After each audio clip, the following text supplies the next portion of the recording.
Olá, meu amigo! Olá, minha amiga! Muito bom dia! Como de costume aqui, começo o vídeo de hoje desejando um verdadeiramente abençoado dia para você e para todos os seus, para toda a sua família. Dito isso, vamos então aqui às nossas clássicas atualizações do dia. Pois é, hoje eu vou falar sobre quem vai receber hoje o pagamento do Auxílio Brasil. Pois é, mais um dia de pagamento. 2. A apresentação do texto do senador Fernando Bezerra, que é o relator da PEC dos precatórios. Ele alterou as regras do Auxílio Brasil e já temos a data de quando essas mudanças serão apreciadas finalmente no plenário do Senado. E 3, por fim, vamos ver o que disse o presidente do Senado, o senador Rodrigo Pacheco, sobre essas mudanças. Ele também falou sobre a questão da mudança nas regras do imposto de renda para custear o novo programa social. Vamos lá, então, vamos. Mas antes de começar aqui com tudo com o pé direito, te convido, como sempre faço, para que você se inscreva aqui em nosso canal, deixe o seu like neste vídeo e também peço aquela gentileza importante adicional, compartilhe estas informações, porque sim, são informações de utilidade pública, os temas tratados aqui afetam milhões de pessoas e podem, portanto, ajudar muita gente. Dito isso, vamos direto ao ponto, direto ao que interessa. Vamos começar falando sobre o Auxílio Brasil, claro. Hoje, o pagamento do Auxílio Brasil está liberado para as pessoas que têm o NIS com o final 7. Então, alô, você NIS final 7, tem dinheiro disponível para você no Auxílio Brasil. Ontem, o relator da PEC dos precatórios, senador Fernando Bezerra, apresentou o seu texto aos demais parlamentares do Senado. O texto preservou grande parte do que tinha sido aprovado na Câmara dos Deputados, mas, na tentativa de conseguir a aprovação no Senado, trouxe sim importantes mudanças. A mais importante alteração proposta pelo senador Fernando Bezerra foi transformar, olha só, o Auxílio Brasil em um programa permanente e não mais temporário, como tinha sido aprovado pelos deputados. Vamos ouvir o que disse o senador Fernando Bezerra. Olha só. Propomos, assim, a inclusão de alguns dispositivos para deixar claro que o Auxílio Brasil terá um caráter permanente, não obstante não possamos desde logo definir suas fontes de financiamento a partir do exercício de 2023. A discussão e a votação sobre essa proposta está agendada para a próxima terça-feira. Olha o que disse o senador Davi Alcolumbre, que é presidente da CCJ, sobre isso. Vamos ver. Eu vou determinar que a gente siga o que o presidente Rodrigo Pacheco determinou, que é a votação dessa proposta no dia 30.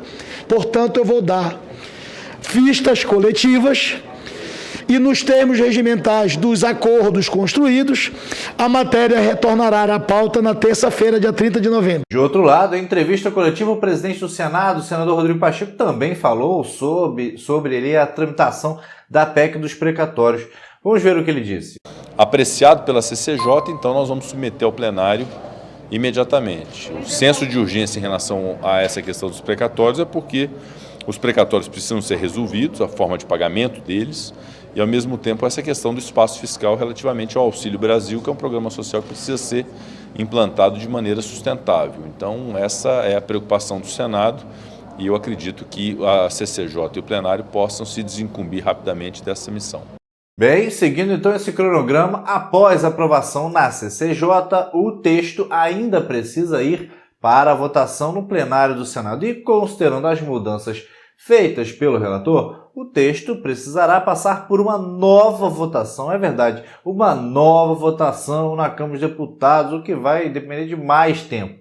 A questão agora é saber se, após tudo isso, ainda será possível pagar o Auxílio Brasil no valor de R$ 400, ainda no mês de dezembro. O senador Rodrigo Pacheco acredita que esse aumento ainda vai ocorrer este ano. Será? Vamos ouvi-lo, olha só. Esse é o tempo necessário da maturação do processo legislativo. Se tratando de proposta de emenda à Constituição, é uma alteração constitucional, há todo um rito, um quórum qualificado. Os textos têm que ser idênticos nas duas casas até que possa ser promulgada a emenda constitucional.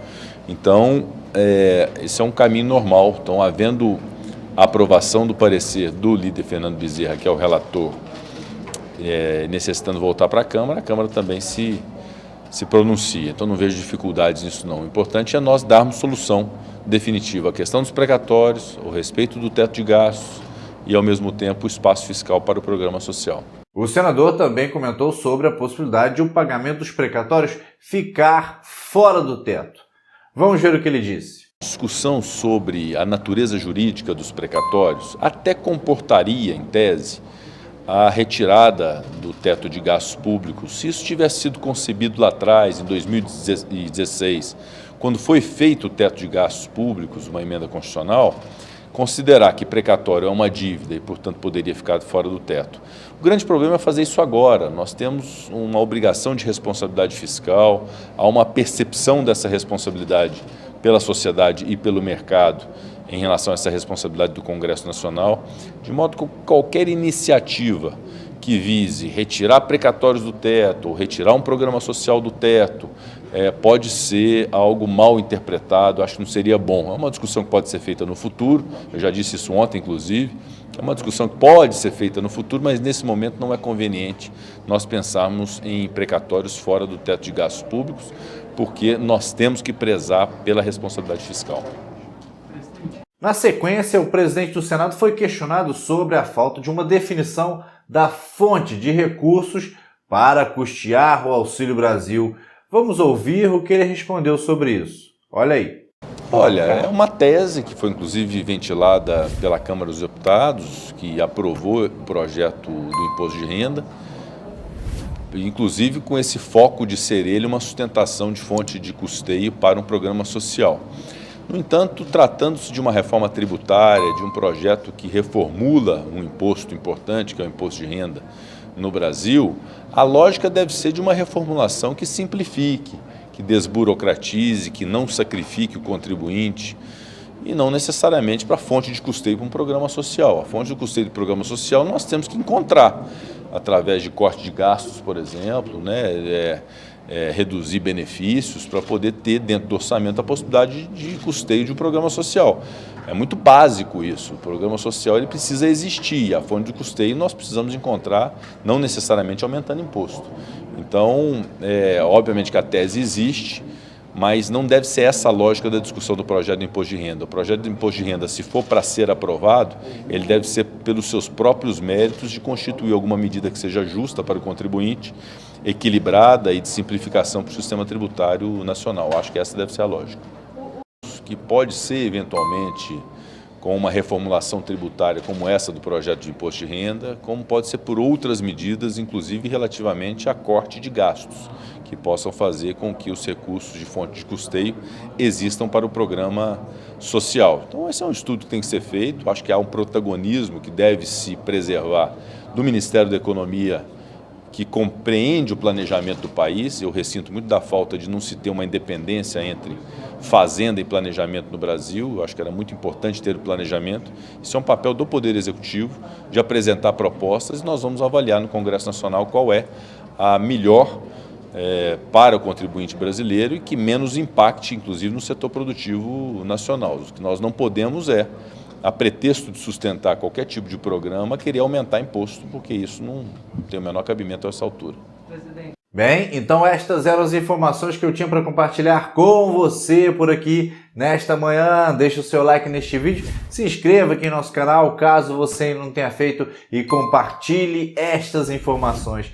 No mais, volto a reforçar os votos de um lindo e verdadeiramente abençoado dia. Cuide-se e cuide os seus, e lembre-se sempre, tudo vai ficar bem. Sabe por quê? Porque Deus está no comando sempre. Valeu, forte abraço, tenha um excelente dia.